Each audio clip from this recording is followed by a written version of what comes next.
The first time Amma went to Tiruvannamalai was in 1982 for a 10-day pilgrimage due to the pleas of devotees and her then young disciples. The following is extracted from the Recollections of Brother Nilu and Brother Srikumar. During the end of November 1982, Amma and a group of us went to Tiruvannamalai for a 10-day pilgrimage.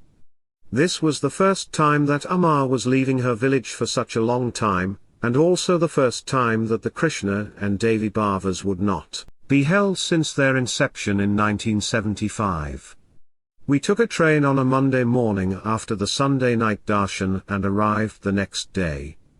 There were about 40 or 50 of us, and we all stayed in the 2 houses that I had built while I had been residing there.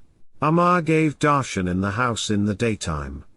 Many devotees who were living in and around the ashram came. In the evenings, Amma sang devotional songs in Ramanashram in front of Ramana Maharshi's Samadhi shrine. The next morning, a sannyasi Kunju Swami came to visit Amma. He had been born in Kerala, and was a disciple of the famous Saint Narayana Guru, who had lived at the beginning of the century. Narayana Guru had brought him to Tiruvannamalai when he was a young man and entrusted him to Ramana Maharshi for his spiritual upbringing. Now he was already in his 80s, but Amma treated him like a 5-year-old boy. And he enjoyed it like a child would with his own mother. When he sat in meditation, she would place her hand on his shaved head and dance a little ditty while going round and round him.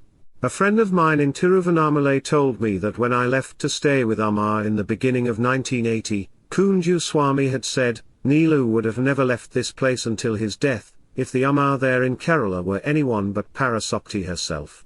And you could see in his expression that he indeed looked upon Amma as the Devi incarnate.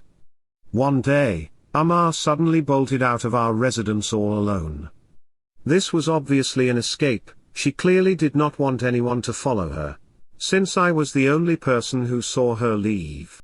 Having witnessed Amma's lack of body consciousness, I knew that she might very well get lost. I followed her from a distance as she walked around Arunachala hill, obviously in an intoxicated mood. Seeing me running out of the house, all the others followed on my heels. Soon they all overtook me and joined Amma, who by this time was walking at a very rapid pace. Gradually she disappeared into the distance and I was left behind. Talking to Srikumar afterwards, I got the following report of what happened. A person came running to us and said, Amma is missing. She is nowhere to be found. Hearing this, we immediately hired a horse cart and started driving towards Arunachala hill, looking intently for Amma. The previous day, while climbing the hill with her, we had come across many caves on both sides. Amma would go into some of them to meditate, and it was often only after much urging that she could be persuaded to come out. While descending from the mountain, Amma had said, I don't feel like coming down, but thinking of you children, I am restraining myself.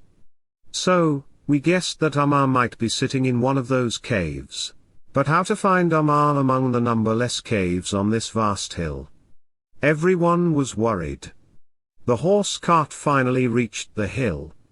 After traveling a few miles, we suddenly caught a glimpse of Amma's form, walking far ahead of us on the road. When we had driven up fairly close to her, we got down off the cart. It was a glorious sight to see Amma. She was swaying to and fro while walking, as if drunk. Her whole body was vibrating, and her hands showed a sacred mudra. Her eyes were half closed, and a blissful smile glowed on her face. We followed Amma and instructed the horse cart also to follow us.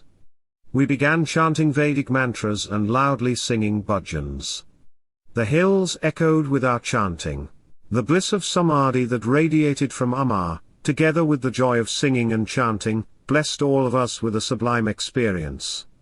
After we had followed Amma for some distance, she turned around and cast a glance of indescribable love on us. Her gaze held so much compassion and power. Slowly Amma came down to our level. Soon she was laughing and talking with us affectionately. A little tired by the long walk, she sat down under a tree at the roadside for a few minutes.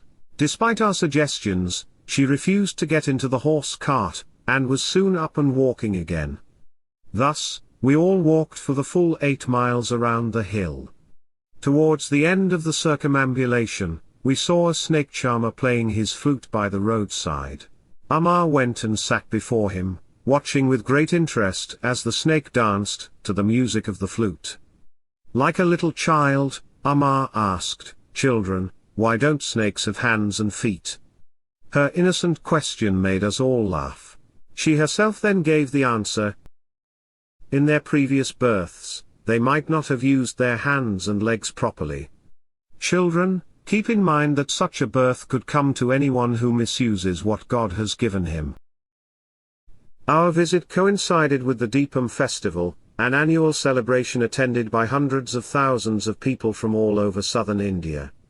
A sacred fire is lit on top of Arunachala hill representing the light of spiritual illumination, blazing forth in the darkness of ageless ignorance. We all went to the town one morning to see the chariot festival. Images of the local deities were placed in a huge, ornately carved wooden chariot more than 100 feet tall, and a procession was made through the streets with people pulling the chariot by rope. It was a joyous occasion, and a sight to behold. While Amma was standing on the balcony of one of the buildings to get a good view of the chariot, an Avadhuta named Ram Surat Kumar came to see her. He had been a disciple of the well-known Swami Ramdas in northern Kerala. He was highly revered in Tiruvannamalai for his saintliness. Dressed in rags, he had a long, flowing beard and in his hand he carried a fan. In Amma's presence, he became like a little child, and looked upon her as his spiritual mother. This opened the eyes of the local devotees as to who Amma really was.